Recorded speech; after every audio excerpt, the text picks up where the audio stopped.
Natada qui nous envoie un message qui signale elle a croisé de nombreux élèves qui retournent à la maison et certains avec leurs parents, certainement parce que ils sont arrivés à l'école et que les établissements ont été fermés ou simplement les gardiens ou les responsables leur ont demandé de retourner à la maison. Donc voilà un peu la situation ce matin dans certains établissements. Emmanuel Coco, c'est parti pour une journée sans cours dans les établissements. Il y a deux attitudes à observer. Il y a les fondateurs et les promoteurs d'écoles qui ont clairement dans des communiqués demandé aux parents de garder leurs enfants à l'école.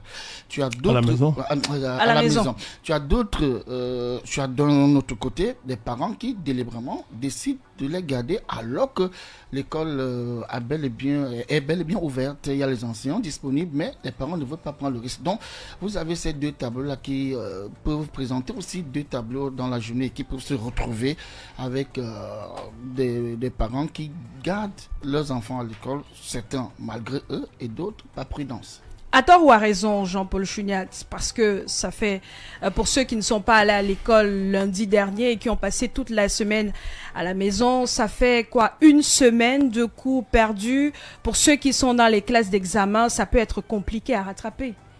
Forcément, ça va être compliqué à rattraper, mais comme je vous l'ai dit précédemment, quand vous êtes parent, et quand on vous dit vous constatez qu'il y a ce climat qui règne là, je ne vois pas quel parent prendrait le risque d'envoyer son enfant à l'école.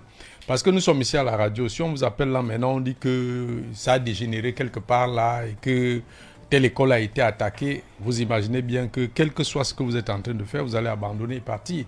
Mais à partir du moment où les enfants sont à la maison, ou que vous allez, même si c'est pour aller chercher le pain quotidien, mais vous êtes au moins sûr que les enfants sont en lieu sûr, même si la sécurité n'est pas à 100%. Donc, du coup, ça crée une psychose. Ce que nous vivons, c'est l'effet d'une psychose qui pousse les parents à garder leurs enfants à la maison. Pour les commerçants, on a vu, il y a certains Camerounais qui ont perdu leur commerce parce que c'était même fermé, on est venu, on a cassé. Donc, si j'ouvre mon commerce et qu'on vienne, les assaillants par extraordinaire viennent me retrouver, je ne suis pas sûr que je sortirai de là en vie. Donc, autant mieux leur abandonner le commerce, qu'ils viennent casser ou pas. Dernièrement, je crois la semaine passée, on a vu, il y a une vidéo qui circulait, je me suis posé la question si c'est l'intelligence artificielle qui a fabriqué ça. Vous aviez des commerçants au camp Yabassi qui disaient clairement qu'il y a un groupe de militaires qui sont en train de passer et demandent aux commerçants de fermer leur boutique. Alors, quand vous avez, si c'est fondé et que vous avez un homme en tenue qui vient vous demander de fermer votre boutique, je pense que c'est compliqué pour vous et peut-être la meilleure assurance pour vous, c'est de dire je ferme, je m'en vais. Même si on brûle ça, demain, je pourrais reconstruire une autre boutique. Donc, je pense que c'est le résultat d'une psychose que le Cameroun vit en ce moment par rapport à ces événements qu'on a connus et ils ont besoin certainement de beaucoup plus de sérénité, de sécurité avant de laisser leurs enfants aller à l'école ou alors ouvrir leur commerce, même si les pouvoirs publics continuent de rassurer. On a vu les préfets, les gouverneurs descendre dans les rues, demander aux Camerounais d'ouvrir leur commerce. Mais bon, donc on observe. En attendant, pour le cas des établissements, par exemple, PDG Cyril Bogico, on a vu le communiqué du ministre des Enseignements secondaires, qui précise qu'aucun arrêté, aucun message du ministère ne demande aux enfants de rester à la maison ou ne dit qu'il n'y a pas classe, que les cours se sont arrêtés, ainsi de suite. Au même moment, on a ces parents qui vont à l'école avec leurs enfants et à qui on demande de retourner à la maison avec leur progéniture parce que la situation actuelle du pays ne leur permet pas d'encadrer sereinement leurs enfants. Que comprendre entre le gouvernement qui rassure, les enseignants et les responsables d'établissements qui ont des doutes? Finalement, qui a raison, qui a tort ou qui se trompe? Alors justement, on est dans une situation qui est mal maîtrisée par toutes les parties. Parce qu'une crise se conduit, une crise se maîtrise. Et comme je dis encore, il y a encore un vrai déficit de communication de crise. Je ne sais pas si ces modules sont enseignés dans toutes les écoles d'administration, mais il va falloir fondamentalement, lorsqu'on est responsable des êtres humains, ça s'enseigne dans toutes les écoles de management, qu'on entre vraiment dans la communication de crise, car c'est elle qui permet de situer véritablement le niveau de la menace ou non.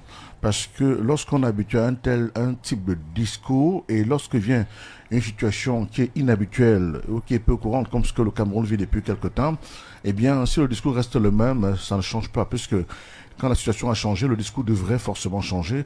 On adapte toujours le discours à la situation. Il faut toujours l'adapter aux événements. On ne communique pas de la même manière. Et même parfois aussi, on peut revoir sa stratégie, sa copie, c'est-à-dire que faire des acteurs qui ont plus le sens de l'apaisement et de la médiation. Ce ne sont pas des injonctions et des menaces parce que vous voyez, le Camerounais est foncièrement inscrit dans la défiance. C'est-à-dire que lorsque vous dites à un commerçant, vous n'ouvrez pas, je scelle, il dit ok, scellez donc, je n'ouvre pas. Vous voyez, c'est ça. Il ne faut pas provoquer les gens, il ne faut pas heurter leur dignité, il faut savoir négocier. La principale fonction de la communication, c'est la négociation. La communication est faite pour négocier. Tout ce que vous allez entreprendre comme idée de communication, c'est pour obtenir un résultat. Alors, comment faire pour obtenir le résultat? Il faut savoir utiliser les éléments de langage qui sont appropriés. Donc, alors, est-ce que je dis à quelqu'un qui, d'une façon ou d'une autre, parce que dans tous les cas, qu'est-ce qui nous amène là? Il y a 3 niveaux il y a 3 points qu'il faut apprécier. Le premier point, c'est que il y a une vague de contestation des résultats de l'élection présidentielle. Et puis, des gens se sont résignés.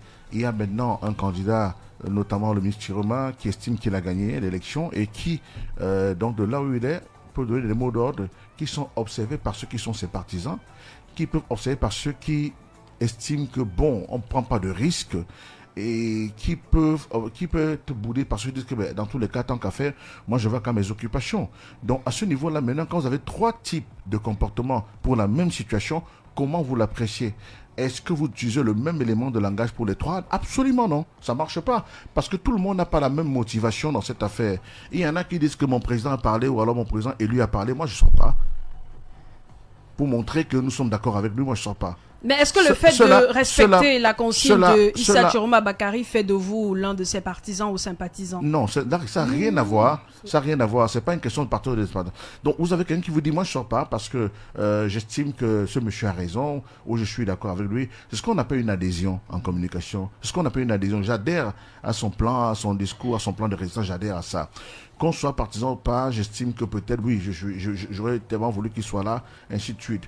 De la même manière que celui qui est contre Chiroma ou qui estime que sa victoire n'a pas de sens ou elle ne peut même pas être possible, va sortir pour aller travailler normalement. Il va dire, ok, moi je vais à mes occupations parce que moi j'estime qu'il ne peut pas gagner l'élection. Donc, ce sont des niveaux d'appréciation. Et quand il y a un niveau d'appréciation dans une crise qui diffère de quelqu'un à une autre, en ce moment-là, il faut revoir justement les éléments de langage. Je pense que ceux qui ne sont pas mauvais, mais sauf qu'ils ne touchent pas tout le monde. Maintenant, je dis, il y a une deuxième catégorie de personnes qui disent, écoutez, moi, j'aimerais bien partir au travail, mais je ne prends pas de risque. Pourquoi il ne prend pas de risque? Simplement, le premier lui dit, mon leader a parlé. Et c'est ça, les leaders, c'est que c'est des gens qui insufflent un mouvement. Mon leader a parlé, je n'y vais pas. Quel que soit le cas, ma boutique, je ne l'ouvre pas. Mon travail, je n'y vais pas. Et il va trouver toutes les raisons pour habiller dans son absence au travail. Alors qu'aucune entreprise n'est fermée, en fait, véritablement, on ferme parce qu'on a peur des représentants, on a peur du désordre. Mais pas officiellement. Officiellement, rien n'est fermé, même pas une école. Mais sauf que c'est la résignation. Je me résigne, je m'abandonne, j'accepte ce que des gens disent, notamment le camp d'en face, le camp qui est contre le pouvoir, dit qu'on n'a pas le travail. Mais non, sauf que vous avez une deuxième catégorie de personnes qui auraient pu faire le plus grand nombre d'ailleurs, qui ne sont pas des sympathisants du FSNC ou de son leader Issa Chiroma Bakary, mais qui sont des citoyens qui observent, mais qui sont, je peux dire les neutres, ils sont au milieu. Ils veulent bien partir, mais lorsqu'ils regardent tout le carnage qu'il y a eu, les balles qui sont parties, des gens qui ont été tués, qui veulent mourir, personne ne prend le risque. Pourquoi? Parce que il y a eu des manifestations avec certainement des voies de fait, des manifestants qu'on a pu observer ça et là. C'est même quand vous avez toujours, même quand il y a la fête chez vous, il y a toujours les gens qui viennent guetter le téléphone de vos invités. C'est pas forcément qu'ils sont invités à la fête, ils viennent pour faire le shopping. Donc ceux qui sont allés porter les cartons, le vin ou les palets de poissons n'étaient pas forcément des manifestants pour une cause politique. C'est des gens qui venaient faire leur shopping, comme dit le grand frère Hervé Emmanuel. Donc il y a toujours cela. Et maintenant, on les arrête, on les tue, on tire sur eux, mais lorsqu'on tue, on tire à balles réelles. Et c'est une évidence. Il ne faut pas se détourner de la réalité. Lorsqu'on tue des gens à balles réelles, vous dites, mais le langage est que on a tué des gens qui n'avaient que des cailloux, on aurait pu les arrêter, on aurait pu. Et quand, maintenant, les chiffres vont dans tous les sens, chacun évoque son nombre de morts. Ça, ce sont des informations qui ne rassurent pas parce que pour tout le monde, la mort rôde dehors. La mort rôde dehors.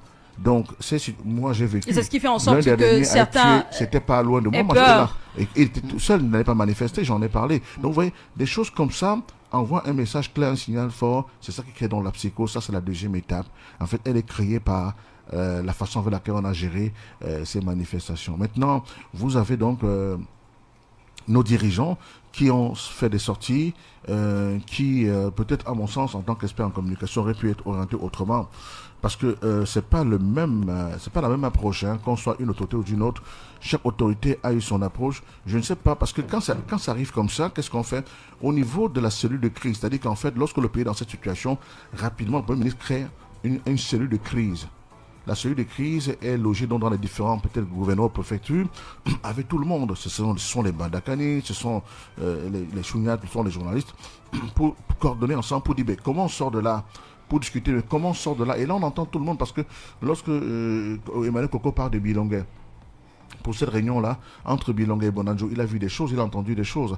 C'est ça qui rapporte à la réunion. C'est pas forcément les fonctionnaires. Lui n'a rien à gagner, il n'a aucune promotion à vouloir. C'est pas des fonctionnaires qui veulent plaire au chef pour avoir des promotions, pour dire non, tout est beau, mon quartier est ouvert, mais le soir. Et vous avez donc ça. Donc, ce qui fait que là. Il nous reste 10 secondes avant la pub. Là encore, il faut apprécier ce niveau de crise-là. Troisièmement, maintenant, vous avez le commerçant qui ne s'est pas ravitaillé du fait d'une semaine de tension. Il n'a rien même à vendre. Il va ouvrir pour vendre quoi? Puisqu'il n'a même rien à vendre. Ça, on n'a pas intégré ça. La preuve est que les femmes qui sont allées au marché ce week-end se mettent à pleurer que tout a doublé. J'ai dit oui, non. Le ministre du Commerce a fait une sortie qui, à mon avis, encore été discutable. Moi, je suis spécial des questions de crise. C'est-à-dire que c'est une sortie qui est bonne sur l'intention. Mais au niveau de la qualification même de l'intention, il y a un problème. Parce que certains, ce ne sont pas tous les commerçants qui ont monté les prix. Vous avez des gens qui, depuis 2 semaines, ne sont pas ravitaillés. Parce que depuis 2 semaines, ça court que ça va chauffer. Nous allons, PDG, vous permettez, nous allons revenir sur le sujet tout à l'heure, revenir sur l'approche des autorités administratives, sur ce qui aurait pu être fait, sur le moyen de gérer la crise, sur la sortie de l'archevêque de Douala avec Emmanuel Coco, Cyril Bojiko, Jean-Paul Chouniat, André Bandakani. Mais d'abord la pub et juste après. Parce que les éléments de langage doivent être actuels. Parce que quand il y a une crise, il n'y a pas une communication toute faite. Absolument non. Il n'y a pas une communication toute faite. Elle est adaptée aux gens, aux circonstances, aux gens qui en sont les investigateurs, ceux qui en sont les victimes, ceux qui en sont influencés. Donc voilà. Donc on a 3 types de communication dans ce genre de situation. Je vous rappelle tout à l'heure que le ministre, par exemple, du Commerce a fait une sortie pour demander aux commerçants de ne pas quintupler les prix comme ils sont en train de le faire. Vous vous rendez compte que ce week-end, au marché Sandaga, on a acheté un cajou de tomate à 11 000. C'est impensable dans un pays comme le Cameroun qui produit la tomate.